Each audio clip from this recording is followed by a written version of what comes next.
공관복음, 곧 마태복음, 마가복음, 누가복음에 의하면 예수님의 공생의 사역은 대부분 갈릴리에서 이루어졌고 지상생애의 마지막 짧은 기간에 예수께서 예루살렘에 올라가셔서 십자가 죽음과 부활을 맞이하셨습니다.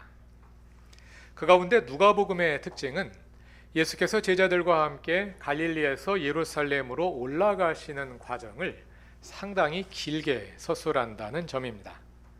누가복음은 9장부터 19장까지 무려 10장이 예루살렘을 향한 여정에 할애되어 있습니다. 오늘 본문 첫 절인 9장 51절에서 누가복음의 여행 이야기가 시작됩니다. 51절과 52절의 첫 문장을 다 같이 읽어보겠습니다. 예수께서 하늘에 올라가실 날이 다 되었다. 그래서 예수께서는 예루살렘에 가시기로 마음을 굳히시고 심부름꾼들을 앞서 보내셨다. 예수께서 예루살렘에 가시기로 마음을 굳히셨습니다. 여기서 마음을 굳히셨다로 번역된 헬라어 문장을 직역하면 얼굴을 고정하셨다입니다. 예수께서 예루살렘을 향해 얼굴을 고정하셨습니다. 52절에서는 심부름꾼들을 앞서 보내셨다고 하는데요. 여기서 앞서로 번역된 헬라어도 직역하면 그의 얼굴 앞으로입니다. 예수께서 제자들을 그의 얼굴 앞으로 보내셨습니다. 이어지는 53절에서 예수가 예루살렘으로 가시는 도중이므로, 이 문장도 직역하면 예수님의 얼굴이 예루살렘을 향하여 가고 있었으므로입니다. 이렇게 반복하여 나오는 얼굴이라는 표현은 예수님의 시선을 상징할 것입니다. 그러니까 9장 51절부터 예수님은 계속하여 예루살렘에 시선을 두고 예루살렘에서 이루실 엑소도스, 곧 십자가 죽음과 부활 승천으로 이어질 구원의 사역을 바라보며 그곳을 향하여 이동하고 계셨다는 것입니다. 오늘은 대림절 첫 주일입니다. 예수님의 오심을 기다리는 이 기간, 우리도 예수님과 같은 곳을 바라보며 함께 예루살렘을 향한 여행을 시작해 보는 것도 좋을 것 같습니다. 예수께서 예루살렘을 향해 얼굴을 고정하신 후 가장 먼저 하신 일은 제자들을 그의 얼굴 앞에 보내신 일이었습니다. 보냄받은 제자들은 가서 무엇을 했을까요? 오늘 본문을 통해 유추해 볼 때 거기에는 두 가지 목적, 두 가지 역할이 있었던 것 같습니다. 하나는 여러 마을을 다니며 말씀을 선포하는 것입니다. 다 같이 10장 8절과 9절을 읽어봅시다. 어느 고을에 들어가든지 사람들이 너희를 영접하거든 너희에게 차려주는 음식을 먹어라. 그리고 거기에 있는 병자들을 고쳐주며 하나님 나라가 너희에게 가까이 왔다 하고 그들에게 말하여라. 제자들은 이렇게 가는 곳마다 하나님 나라를 선포했고요. 그와 함께 그 지역에 예수님이 오심을 알리며 그분을 맞이하도록 준비하게 한 것 같습니다. 본문 52절을 보시면 예수님의 보냄받은 제자들이 예수를 모실 준비를 하려고 사마리아 사람의 마을에 들어갔다고 하지요. 심부름꾼을 보내셨다. 그리고 바로 이어서 예수의 제자들이 예수를 모실 준비를 하려고 사마리아 마을에 들어갔다. 제자의 역할 가운데 하나는 예수를 모실 준비를 하는 것이었던 것 같습니다. 이렇게 제자들은 각 지역을 방문하며 그 지역 사람들이 예수님을 맞이할 수 있도록 준비를 시켰습니다. 그런데 그렇게 하기 위해서는 제자들이 먼저 그 지역에 여러 날 머물러야 했겠지요. 그리고 머무는 동안 숙식을 해결해야 했을 것입니다. 10장 4절 이하를 보시면 각 지역에서 제자들을 맞이하여 재워주고 먹여주며 제자들의 활동을 돕는 사람들이 있었음을 알 수 있는데요. 아마도 예수님의 복음이 이스라엘 전역으로 확산되면서 여러 지역에서 예수께 호의를 가지고 있거나 그분을 따르는 사람들, 흩어져 있는 제자들이 있었던 것 같습니다. 오늘 본문인 누가복음 10장의 마지막 단락에는 마르다와 마리아의 이야기가 나옵니다. 마르다와 마리아는 그렇게 각 지역에 흩어져서 예수와 제자 일행을 맞이하고 맞이하여 환대하고 복음을 전할 수 있도록 돕는 그러한 그리스도인 제자들을 대표하는 것으로 보입니다. 여기서 마르다와 마리아는 제자의 두 가지 사역을 보여줍니다. 먼저 40절, 10장 40절을 보시면 마르다는 여러 가지 접대하는 일로 분주하였다고 하는데요. 여기서 접대로 번역된 헬라어 단어는 디아코니아, 곧 섬김을 뜻합니다. 그리고 이어지는 구절에서 마르다가 주님, 내 동생이 나 혼자 일하게 두는 것을 아무렇지 않게 생각하십니까? 하고 말할 때 일하다로 번역된 단어는 디아코니아의 동사형인 디아코네오입니다. 누가복음과 사도행전에서 디아코니아는 예수님과 제자들의 사역을 대표하는 단어라고 말씀드렸죠. 제자의 사역 가운데 중요한 한 부분인 섬김의 사역을 마르다가 대표하고 있습니다. 이렇게 마르다가 섬김과 환대의 사역을 대표하여 보여준다면 마리아는 배움의 사역을 대표합니다. 다 같이 39절을 읽어봅시다. 39절입니다. 이 여자에게 마리아라고 하는 동생이 있었는데 마리아는 주님의 발 곁에 앉아서 말씀을 듣고 있었다. 스승의 발 곁에 앉아서 말씀을 듣는 것은 제자의 배움을 상징하는 행동입니다. 이 장면에서 마리아는 배움의 모델로 제시되고 있습니다. 이렇게 누가복음 10장은 전체가 제자들의 이야기로 가득 차 있습니다. 그런데 그 사이에 조금 성격이 달라 보이는 장면이 하나 들어 있습니다. 그것은 25절 이하에 나오는 선한 사마리아인의 비유를 담고 있는 단락입니다. 25절을 보시면 선한 사마리아인의 비유는 예수께서 어떤 율법 교사의 질문에 답으로 주신 말씀입니다. 이 비유를 말씀하신 후에 37절에서 예수님은 그 사람에게 가서 너도 이와 같이 행하라 하고 말씀하시는데요. 그 사람은 예수님의 말씀을 듣고 나서 어떻게 했을까요? 본문을 한번 읽어보시죠. 37절에서 예수님이 그렇게 말씀하신 후에 누가복음은 그가 어떻게 했는지 말해주지 않은 채, 다시 말해서 결말을 열어둔 채로 끝납니다. 누가복음에는 이런 식으로 열린 결말로 끝나는 장면이 여러 본문에 나옵니다. 왜 그럴까요? 그것은 그 사람에게 예수님을 따를 가능성을 열어두는 것입니다. 이제부터는 너의 선택이다 하고 이야기를 맺는 것입니다. 누가복음은 그가 어떻게 했는지 말해주지 않은 채, 다시 말해서 결말을 열어둔 채로 끝납니다. 이거 아까 읽은 부분. 이런 방식으로 누가복음은 한 율법 교사를 예수의 제자됨으로 초대합니다. 선한 사마리아인의 비유에 대해서는 여러분이 이미 잘 알고 계실 것입니다. 어떤 사람이 예루살렘에서 여리고로 내려가다가 강도를 만났습니다. 내려갔다고 하는 이유는 예루살렘이 높은 산지에 있고 여리고는 요단강 가까이 낮은 지역에 있기 때문입니다. 31절을 보시면 어떤 제사장이 그 길로 내려가다가 강도 만난 사람을 보고 피하여 지나갔습니다. 그가 내려갔다는 말은 예루살렘에서 여리고 방향으로 가고 있었다는 뜻입니다. 누가복음 두 번째 설교에서 말씀드린 것처럼 그 당시 제사장들은 24조로 편성되어서 1년에 2차례씩 한 주간 단위로 당번을 맡아서 예루살렘에 와서 성전 제사를 관리했습니다. 누가복음 1장 23절을 보면 세례 요한의 아버지 사가랴가 제사장으로서 성전에서 당번직을 수행하면서 천사의 계시를 받았지요. 그리고 나서 당번직을 수행한 후 유다 산지에 있는 집으로 돌아가는 모습이 23절에 나옵니다.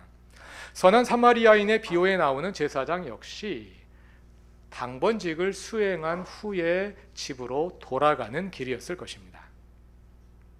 어떤 레위 사람도 같은 방식으로 강도 만난 사람을 보고 그냥 지나쳤습니다. 그러나 뜻밖에도 한 사마리아 사람이 지나가다가 강도 만난 사람을 보고 구해 주었습니다. 세번역 33절은 그 사람이 길을 가던 중이었다고 말하는데요. 정확히 번역하면 사마리아 사람은 여행 중이었습니다. 요즘 여행은 휴가와 레저의 수단이 되었습니다만 요즘 이야기지요. 그 시대 여행은 대개 업무를 위한 것이었습니다. 제사장과 레위인은 당번 일을 마치고 쉬러 가는 길에 강도 만난 사람을 보았지만 그냥 지나친 반면에 사마리아 사람은 바쁜 업무 중에 일부러 시간을 내어서 그 사람을 돌본 것입니다. 이렇게 이웃을 위해 아낌없이 시간과 자원을 내어주는 실천을 통해 이 사람은 제자의 한 모델이 되었습니다. 가서 너도 이와 같이 행하라. 지금까지 제자됨의 여러 측면들을 살펴보았습니다. 지난주일에 본 것처럼 제자는 예수를 따르는 사람이고, 오늘 본문에 나오는 것처럼 제자는 예수님의 보내심을 받은 사람이며 섬기는 사람이고 배우는 사람이고 이웃사랑을 실천하는 사람입니다. 그 가운데 오늘은 예수님의 보내심에 주목해 보고자 합니다. 9장 이후 예수께서 제자들을 보내셨다는 말이 반복하여 나오고 있죠. 9장 1절과 2절에서 예수님이 12제자를 보내셨고요. 오늘 본문 시작하는 52절에서도 예수님께서 제자들을 보내셨습니다. 10장 1절에서는 70명 또는 72명의 제자들을 보내셨습니다. 세 번역에 72에 이렇게 꺽쇠를 해놨는데요. 사본에 따라서 70명으로 되어 있는 사본도 있고 72명으로 되어 있는 사본도 있는데 양쪽 사본들이 다 권위 있는 사본들이어서 어느 한쪽으로 정하기가 어려운 그런 상황이어서 그렇게 해놓은 겁니다. 70명일 수도 있고 72명일 수도 있습니다. 선한 사마리아 사람의 비유도 그 흐름 속에 있습니다. 예수께서 비유를 가르쳐 주신 후에 율법교사에게 뭐라고 말씀하시나요? 37절에 나오는데요. 가서 너도 이와 같이 하여라. 예수님이 그 사람을 보내십니다. 제자란 예수님의 보내심을 받은 사람입니다. 보내심을 뜻하는 영어 단어가 미션이지요. 미토, 보내다라는 라틴어 동사에서 나온 어휘인데요. 미션은 보내심을 의미하기도 하고 보내면서 맡긴 일, 곧 사명을 뜻하기도 합니다. 그리고 기독교에서는 선교라는 뜻으로 가장 많이 사용합니다. 사명과 선교는 둘 다 같은 단어 미션을 번역한 것입니다. 선교와 사명이 같은 단어의 번역어라는 점이 낯설게 생각되실 수도 있을 것입니다. 그러나 하나님 나라 복음의 패러다임에서 보면 선교와 사명은 같은 단어일 뿐 아니라 같은 뜻의 단어이기도 합니다. 선교와 사명이 같은 뜻의 단어라고요? 오늘 보면 누가복음 10장 9절을 다시 찾아봅시다. 예수님이 제자들을 보내시며 맡겨주신 사명이 무엇인가요? 9절을 다 같이 읽어보겠습니다. 그리고 거기에 있는 병자들을 고쳐주며 하나님 나라가 너희에게 가까이 왔다 하고 그들에게 말하여라. 예수께서 제자들을 보내시며 맡겨주신 사명은 말과 행동으로 하나님 나라를 선포하는 것인데요. 행동으로 하는 행동으로 하는 선포를 대표하는 것이 병든 사람을 고쳐주는 일입니다. 귀신을 쫓아내고 병든 사람을 고치는 일이 하나님 나라가 여기에 왔음을 상징적으로 가장 잘 보여주기 때문입니다. 그래서 누가복음은 예수님과 제자들의 사역을 하나님 나라를 선포하고 병자들을 고치는 것, 이것으로 요약하곤 하지요. 그러니까 제자들의 사명을 간단히 요약하자면 말과 행동으로 하나님 나라를 선포하는 것인데요. 선교사들이 해외에 나가서 하는 사역이 무엇입니까? 말과 행동으로 하나님 나라를 선포하는 것이지 않습니까? 그것이 바로 선교입니다. 그러니까 우리의 사명은 선교하는 것입니다.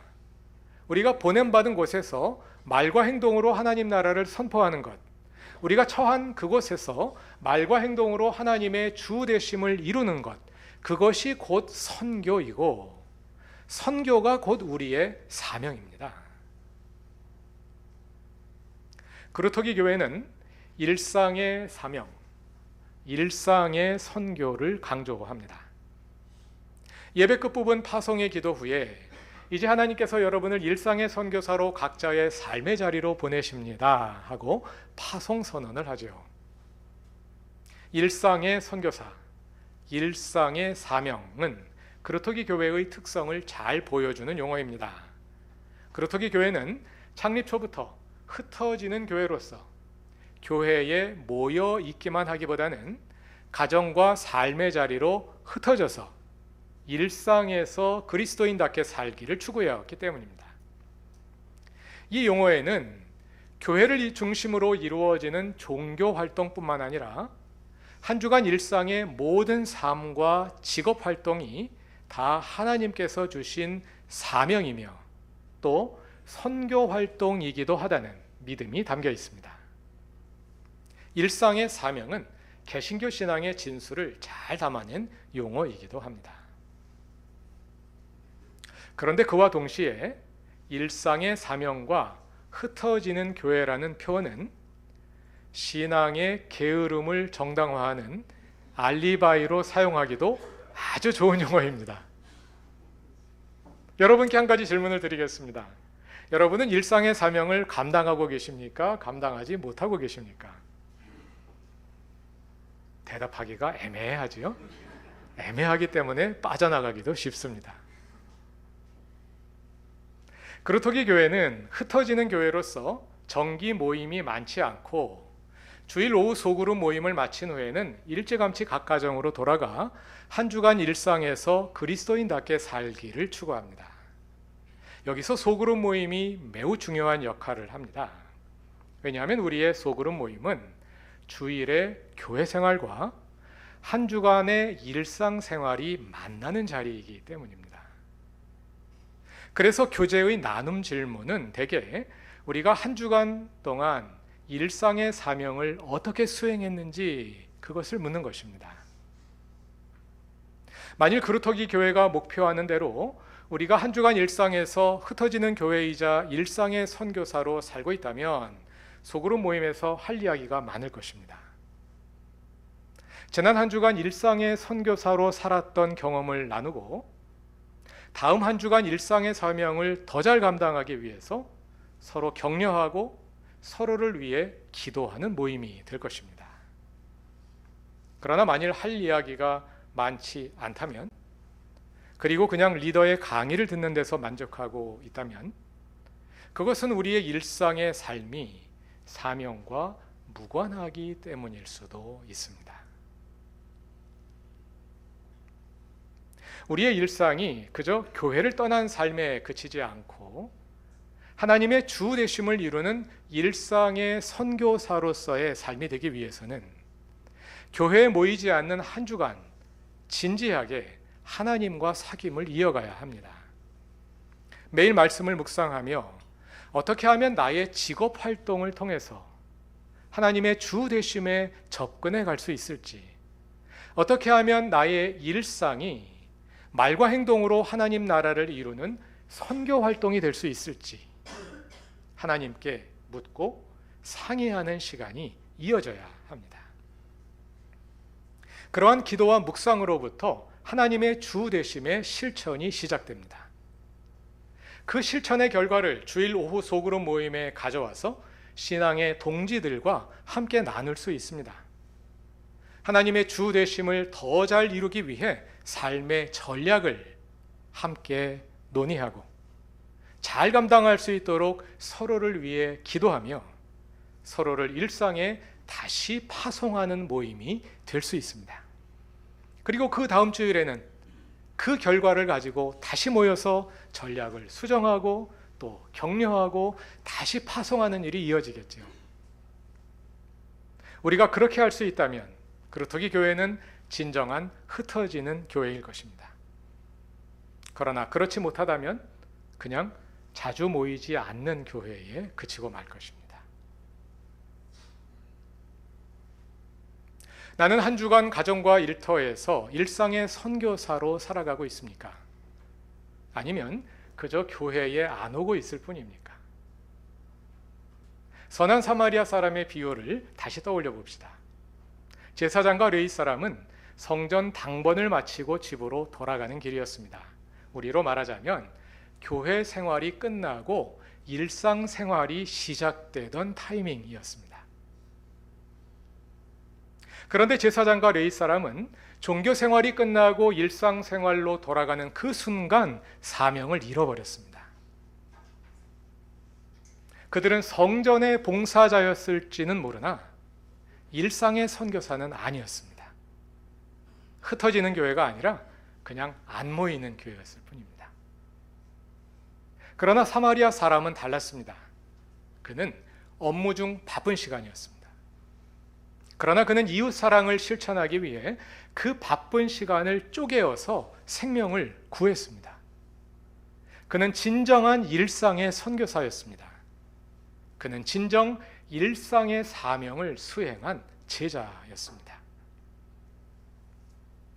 여기서 시간을 쪼개었다는 표현에 관해서 다시 생각해 볼 필요가 있겠습니다. 이것은 정확한 표현은 아닙니다. 왜냐하면 이렇게 말할 경우 우리의 일상은 그냥 세속에 머물러 있고 일상에서 특별한 시간을 떼어내어서 일상이 아닌 시간을 하나님께 드리는 것으로 오해할 수 있기 때문입니다. 우리는 일상 전체를 하나님께 드리는 것이지 일상이 아닌 것을 드리는 것이 아닙니다. 그러나 처음에는 그렇게 시간을 쪼개는 노력이 필요합니다. 왜냐하면 우리는 일상의 선교사로 살고 있다고 허울 좋게 말은 하지만 사실은 그저 일에 매몰되어 있을 뿐인 경우가 많기 때문입니다. 우리의 시간을 쪼개어 하나님께 드릴 때 우리는 비로소 일에 매몰되어 있던 우리 자신을 객관화하여 바라볼 수 있게 됩니다. 그래서 마르다와 같은 분주한 일상에서 벗어나는 그 순간에 우리는 진정한 일상을 회복하게 됩니다. 그러한 과정을 통해 일에 빠져 성취만을 향해 달려가던 우리가 비로소 참된 일상에 직면하게 되고 우리의 얼굴을 진정한 일상으로 향하여 돌릴 수 있게 됩니다. 그래서 이제는 일상에서 벗어나는 특별한 시간이 아니라 일상 그 자체가 사명이 되고 선교가 되고 하나님의 주 되심의 실천으로 변화됩니다. 여러분은 일상의 시간을 어떻게 주님께 드리고 있습니까?